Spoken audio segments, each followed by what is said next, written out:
Bonjour à tous et bienvenue dans ce nouveau numéro de votre émission 100% orientation. Et comme à l'accoutumée, vous le savez, nous allons parler des différents métiers, des parcours qui pourraient vous intéresser. Nous parlons également d'orientation académique et professionnelle.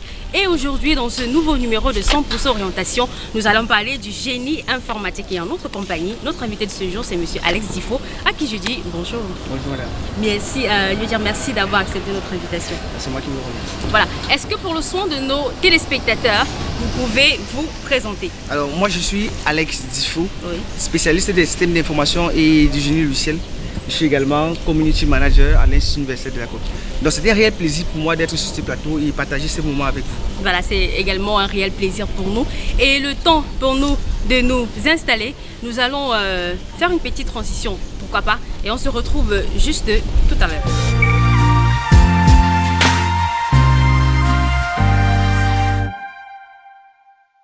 Comme nous l'avons dit, nous recevons ce jour monsieur Difo Alex qui s'est présenté à l'entame de cette émission. Une fois de plus, alors dit bienvenue sur ce plateau. Merci madame. Merci. C'est un plaisir pour moi d'être ici avec vous. Voilà, donc on va commencer par la définition du génie informatique. C'est quoi le génie informatique? Alors le génie informatique, c'est cette discipline-là qui traite de la conception, du développement des systèmes informatiques. Et lorsqu'on dit système informatique, il faut voir ici en termes de matériel et de logiciel.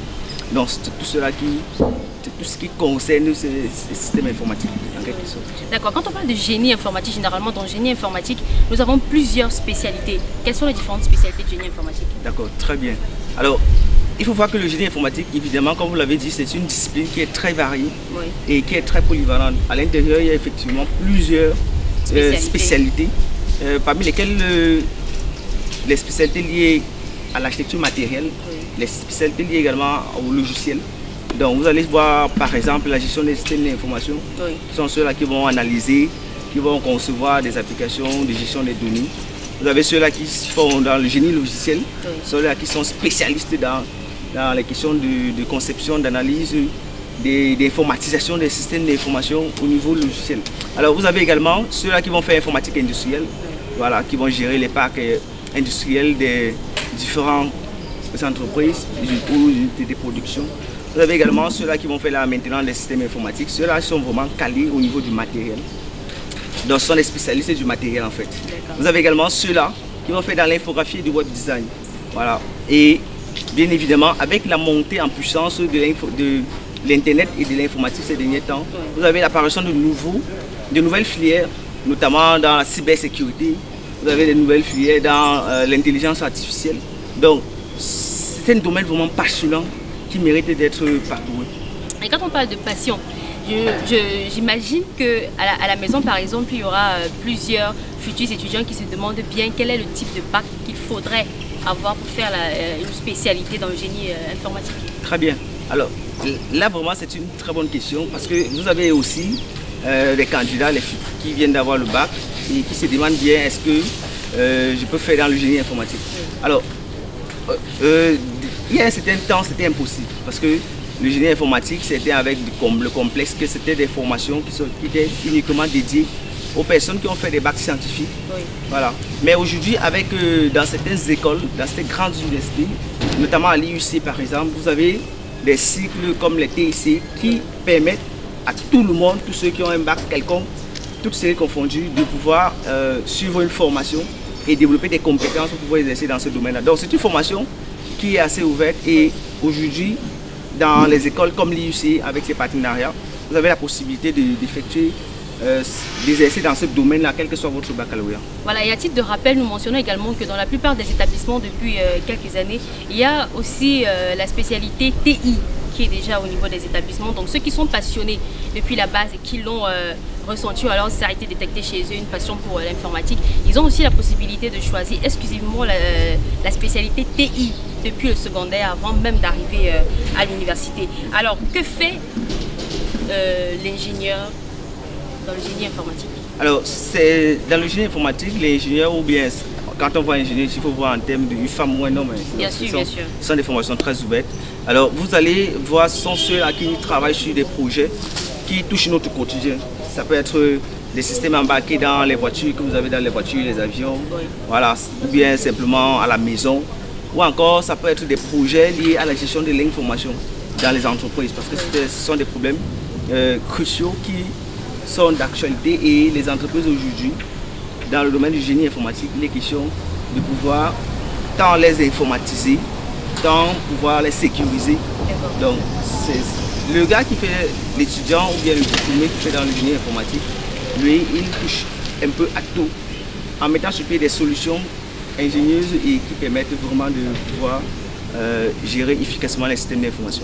Voilà, est-ce qu'il y a des entreprises particulières dans lesquelles l'ingénieur du domaine du génie informatique peut travailler? Alors, est-ce que le champ d'action est assez vaste pour toutes les personnes qui choisiraient de s'investir dans une spécialité du génie informatique? C'est très bien. C'est pourquoi on dit qu'il faut connaître parfaitement, et c'est pourquoi j'ai loué une initiative pareille d'une telle émission qui vraiment offre l'occasion aux futurs candidats de pouvoir regarder normalement qu'est-ce qui les passionne, parce que c'est ça surtout. Alors, vous avez aujourd'hui, avec l'Internet, comme je l'ai dit plus haut, avec l'Internet et également la montée en puissance de l'informatique, vous avez des formations qui, d'autres nécessitent que vous soyez, après votre bac, ou bien bac plus 5, bac plus 2 ou 3, après votre diplôme, que vous alliez directement dans les bureaux d'études ou bien dans les sociétés de services informatiques, ce qu'on appelle généralement les SS2I. Ou alors, d'autres formations vous permettent carrément, au terme de votre parcours, de pouvoir vous auto-employer. Donc, ce sont des formations très ouvertes, tant pour les PME et PMI, tant pour également, très sollicité également dans les grandes entreprises. C'est vrai qu'il est plus difficile d'intégrer, après la sortie de sa formation, d'intégrer directement les grandes entreprises. Mais nous allons dire qu'au Cameroun particulièrement, il y a vraiment de la demande au niveau des PME. Alors, vous allez par exemple voir que depuis quelques années, déjà, les entreprises ont compris, surtout les promoteurs et les entrepreneurs ont compris qu'il fallait absolument, par exemple, être présent sur Internet.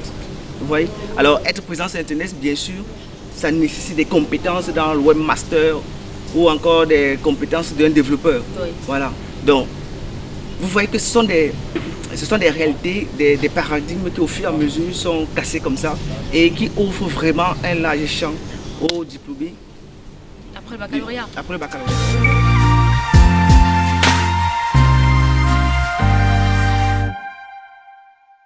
Si vous nous rejoignez à l'instant, nous rappelons que vous êtes sur 100% orientation, et ce jour nous recevons M. Alex Difo qui nous a fait le plaisir d'être là sur ce plateau aujourd'hui, et nous parlons du génie informatique.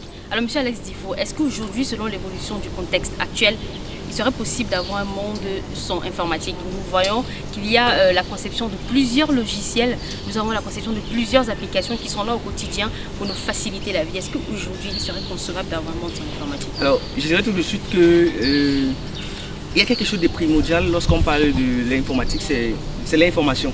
D'accord. L'information est capitale. Et donc, l'information est capitale, d'autant plus que gérer, avoir cette information-là, fait de vous le meilleur, fait de vous un grand. C'est du pouvoir carrément. Voilà, c'est du pouvoir, exactement. Donc, aujourd'hui, les entreprises essayent, pour le manager, il est question de savoir exactement, d'utiliser cette information-là pour prendre des décisions. D'accord. Vous voyez? Pour l'agent qui est à la caisse, par exemple, il est question d'avoir cette information-là pour poser des actes. Il faudrait qu'avant d'appliquer tel prix, il sache exactement qu'il se base sur quelque chose, justement, sur une information. Donc, il est aujourd'hui indispensable et impossible, j'allais dire carrément impossible de pouvoir fonctionner sans l'information. On va rappeler que c'est son avis. Hein. Voilà, c'est mon point de vue, mais voilà. Vous allez voir que lorsqu'on dit sans l'informatique, lorsqu'on dit l'informatique, votre téléphone, ce sont des applications qui tournent à l'intérieur, justement, et ce sont des programmeurs qui l'ont fait. Donc, lorsqu'on dit aller sur Internet, vous naviguez sur Facebook, sur Twitter, sur LinkedIn, là, ce sont des applications qui sont faites. Et ce sont des informations qui sont derrière. Oui. Vous voyez, donc aujourd'hui, tout passe par l'informatique. Derrière chaque chose, derrière chaque produit, derrière chaque avion qui décolle, il y a l'information qui est traitée. Voilà, justement, il y a tout ça, il y a des codes qui sont derrière. Et on ne peut pas vraiment s'en passer. Vous voyez, donc c'est carrément impossible, j'allais dire. Voilà. Et quand on parle de ce certain nombre de choses, ça touche également le domaine de l'entrepreneuriat. Ça me fait penser à l'entrepreneuriat. Comment est-ce qu'un ingénieur informaticien pourrait se lancer dans l'entrepreneuriat? Alors, c'est une très bonne question. Mais avant de la répondre, je voudrais compléter quelque chose sur la dernière question que vous avez posée, en précisant que l'outil informatique vient compléter, vient faciliter la gestion. D'accord. Okay? Vient faciliter l'acquisition de l'information, le stockage de l'information, la transmission de l'information, tous ces processus-là. L'outil informatique vient faciliter cela. Donc, il ne faut pas voir cela comme un outil super magique qui va venir transformer tout. Non, ça vient seulement faciliter la vie de l'utilisateur, faciliter la gestion de l'information d'entreprise. Maintenant, sur votre question qui me paraît très pertinente, qui est très pertinente d'ailleurs, je dois dire que aujourd'hui, avec toutes les spécialités que nous avons vues, alors j'allais vous dire carrément 60% de ces spécialités-là ou des diplômés, au terme de leur formation, beaucoup vont se lancer dans des startups, vont être ensemble pour monter des entreprises. Voilà, justement, travailler sur des projets. Alors, il est comme ça, et c'est comme ça que vous allez retrouver d'ailleurs des personnes, des jeunes diplômés, qui, avant même de finir leur parcours, ont déjà des projets, voilà, sur lesquels ils travaillent. Et c'est pourquoi à l'école, on met beaucoup l'accent également sur les projets. Des projets qui peuvent être dans le cadre académique, bien évidemment, mais également des projets qui touchent des problèmes réels de la société. Et c'est comme ça que, au terme de leur formation, les diplômés ont dans des projets qui sont là pour résoudre des projets qui apportent vraiment une solution aux problèmes des utilisateurs de la société, comme vous l'avez dit. Et donc, ces projets-là, après leur formation, ils peuvent donc continuer sur ces projets et pourquoi pas les monétiser. Donc, l'entrepreneuriat aujourd'hui, c'est quelque chose qu'on met également, on y tient beaucoup dans les universités, dans les instituts privés d'enseignement supérieur. Oui. Et par exemple, à l'IUC, vous avez des formations, dans toutes les formations du génie informatique, vous avez les modules d'enseignement, les unités d'enseignement liées à la gestion des projets, liées à l'entrepreneuriat. Et vous avez également des organismes qui accompagnent les étudiants pour créer des entreprises. Parce que aujourd'hui, la société ne peut pas, l'économie ne peut pas évoluer seulement en étant employé. Il faut également pouvoir créer de la valeur. Il faut également justement participer au tissu économique de la société. Et pour ce faire, il faudrait créer justement des entrepreneurs. Voilà. Créer des entreprises. Actuellement, par exemple, quand on parle d'informatique, on voit du concret parce que nous sommes en pleine crise du coronavirus actuellement. Et nous avons vu un ensemble d'établissements développer des techniques, développer des applications pour permettre aux étudiants de pouvoir continuer de suivre les cours à la maison. Plusieurs entreprises également ont développé des applications pour pouvoir assurer le télétravail. Donc en ce moment, par exemple, de crise de coronavirus, on voit très bien que sans l'informatique, sans le génie informatique, on a beaucoup d'entreprises qui auraient complètement fermé parce que ne pas avoir des travailleurs en présentiel, c'est très complexe et pouvoir continuer l'activité même en étant à la maison, c'est quelque chose de fabuleux. Moi, je pense qu'il y a des siècles de cela, ça n'aurait pas été possible. Oui, effectivement, vous faites bien de le mentionner parce que avec aujourd'hui la crise sanitaire, beaucoup d'entreprises se sont lancées dans le télétravail. Et ce qui a d'autant plus confirmé l'importance justement de l'informatique et surtout du digital. Parce que aujourd'hui, il n'est plus question simplement d'avoir une application, d'avoir un logiciel, une plateforme en interne de travail. Il est question de pouvoir avoir accès à cette plateforme-là. Même partout. Hors du travail. Justement, hors du travail. Et c'est pourquoi c'est vraiment le digital, vraiment. Aujourd'hui, on va voir beaucoup d'entreprises qui sont en train de se digitaliser. Avant, on s'est informatisé. Maintenant, on est en train de passer dans la digitalisation, c'est-à-dire la décentralisation des services au niveau de l'accès, permettre que les employés puissent avoir accès à leur plateforme professionnelle étant hors du travail. Hors du travail, exactement. Voilà, aujourd'hui, les apprenants à la maison vont se poser beaucoup de questions. Quel est le parcours adéquat pour un ingénieur du génie informatique? Alors, le parcours, on peut être ingénieur ou bien on peut exercer dans le domaine du génie informatique de plusieurs façons, à partir de plusieurs parcours. Il n'y a pas vraiment un chemin spécifique, mais on va dire que si on prend l'exemple typique de l'IUC, l'Institut universitaire de la Côte, qui est le pôle d'excellence en Afrique dans le domaine des nouvelles technologies et de l'innovation, vous avez constaté qu'à l'IUC, par exemple, les formations sont divisées en cycles. Donc, il y a un premier cycle où on va voir le cycle BTS, ce sont les diplômes nationaux, 2 ans justement, 2 ans de formation, et après les 2 ans, l'apprenant aura des compétences pour pouvoir exercer dans l'une des spécialités que nous avons citées plus haut. Voilà. Vous avez également des formations, des cycles TI, technologies de l'informatique. Là, ce sont des passionnés de NTIC qui vraiment vont découvrir, faire valoir leurs compétences et leur passion justement dans le domaine. Et ceci, à l'IUC par exemple, il y a deux options. Vous avez le réseau et la sécurité, et vous avez une autre option, la programmation des applications mobiles.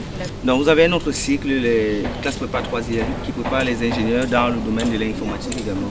Et donc c'est en partenariat avec 3IL en France. 3IL, c'est l'Institut d'ingénierie informatique de Limoges, qui est au Cameroun, qui est une formation délocalisée à l'IUC, uniquement au Cameroun à l'IUC. Et donc vous avez dans cette formation-là des domaine de spécialisation d'étudiants avant la sortie, à la possibilité de se spécialiser soit dans le domaine soit en robotique et système embarqué, soit en cybersécurité, soit en génie logiciel ou en réseau et télécommunication. Donc c'est une formation vraiment complète. Il faudrait dire simplement que l'apprenant ici a la possibilité, que ce soit dans le cadre d'un cycle de TI ou d'une formation en 3IL, et la possibilité après 2 ans de continuer à l'étranger. Donc ce sont des formations qui vise vraiment à développer des compétences solides chez nos apprenants afin qu'ils soient compétitifs sur le marché de l'emploi et qu'ils puissent vraiment... aussi des futurs entrepreneurs. Parce que c'est ça même la base, c'est ça même la base de la formation professionnelle. C'est ça surtout, c'est vraiment comme vous le dites, c'est-à-dire déterminer sa passion et se faire... Choisir une formation qui nous permet d'encadrer justement cette passion-là, qui nous canalise. Et à la fin, on a la possibilité d'avoir développé des compétences qui nous permettront d'être, si possible, de très bons employés. Exactement. Et à la limite même, ou même pourquoi pas être de très bons employeurs dans le domaine de l'entrepreneuriat. Pour les nouveaux apprenants, ou alors pour les apprenants qui sont à la maison, ils veulent connaître quels sont les différents emplois possibles pour le futur candidat passionné par le génie informatique. Alors, merci pour cette question. Évidemment, elle est importante. Pour les futurs candidats, il faut comprendre que le domaine du génie informatique, c'est un domaine qui offre énormément d'opportunités et qui offre également beaucoup d'opportunités, comme je l'ai dit, aux diplômés. Le diplômé qui fait dans le génie informatique, au terme de sa formation, peut exercer comme analyste des systèmes d'information, peut exercer également comme web designer, peut exercer également comme infographe, parce que nous avons également des spécialités comme infographie web design. Voilà. Vous avez également la possibilité de faire dans le data analysis, pour ceux-là qui sont passionnés des données et qui aiment manipuler les données également. Vous avez également des formations, des métiers dans le domaine par exemple de data science ou encore dans la robotique et les systèmes embarqués par exemple. Vous avez également, il y a vraiment énormément. Il faut simplement rappeler que tous ces débouchés vous permettent à la fin de pouvoir soit répondre à un besoin de l'entreprise, soit également répondre à un besoin du marché, donc en montant un projet solide pour cela. D'accord. On a parlé aujourd'hui du génie informatique. Nous étions en compagnie de monsieur Alex Tifo. Avant de se séparer, nous allons lui donner la possibilité de laisser un mot particulier à nos différents téléspectateurs. Mais avant le mot de monsieur Alex Tifo, nous allons rappeler que en ce qui concerne le génie informatique, vous avez plusieurs spécialités à l'intérieur. Nous avons par exemple l'informatique industrielle, nous avons le génie logiciel, nous avons plusieurs spécialités à l'intérieur, mais également il y a plusieurs ouvertures, plusieurs débouchés que vous pourrez toucher par exemple dans le cadre du génie informatique quand vous finissez avec votre formation. On ne va pas cesser de le dire dans cette émission, avant de choisir une spécialité, il est important pour vous de faire assez de recherches là-dessus, aller en profondeur pour connaître exactement ce que vous voulez. Et quand vous arrivez pendant la formation, connaissant ce que vous voulez, vous connaissez exactement ce que vous devez apprendre et à quoi vous devez également aboutir. Donc nous allons laisser le soin à monsieur Alex Tifo de donner le mot de fin pour papa. Alors je veux seulement dire que je suis très content d'avoir partagé ce plateau avec vous. C'était un réel plaisir de pouvoir partager de son expérience, donner un peu de ce qu'on sait. Parler de sa passion. Justement, aussi. Parler de sa passion aussi. Je veux seulement dire à nos futurs candidats que choisir d'exercer de faire carrière ou bien d'exercer dans le domaine du génie informatique, c'est vraiment une bonne chose. Ils ne se sont pas trompés, ils ne se trompent pas. Nous les accueillons à bras ouverts et nous leur souhaitons simplement beaucoup de courage. Pour la fin, je vais leur dire aussi que exercer, il faut juste être passionné et surtout avoir l'envie d'apprendre chaque jour, parce que c'est un domaine qui nécessite que, le professionnel il évolue également très rapidement. Que le professionnel puisse se mettre à jour tout le temps. Parce que ce sont des technologies qui évoluent, ce sont des langages qui évoluent, ce sont des, comme je l'ai dit, on a besoin également de remettre à jour les qui évoluent. Vous avez vu avec l'apparition du coronavirus, il a fallu que ces ingénieurs-là qui n'étaient pas encore dans le digital puissent s'y mettre rapidement en prenant en main des solutions qui existaient pour pouvoir implémenter cela. À toutes ces personnes-là. Justement. Donc c'est un domaine passionnant et je leur souhaite simplement bienvenue et faites le bon choix, faites le choix qui vous réussit. Voilà, mesdames et messieurs, c'était un réel plaisir pour nous de vous avoir en notre compagnie tout au long de cette émission de 100% orientation. On va se retrouver certainement une prochaine fois dans un autre numéro de 100% orientation.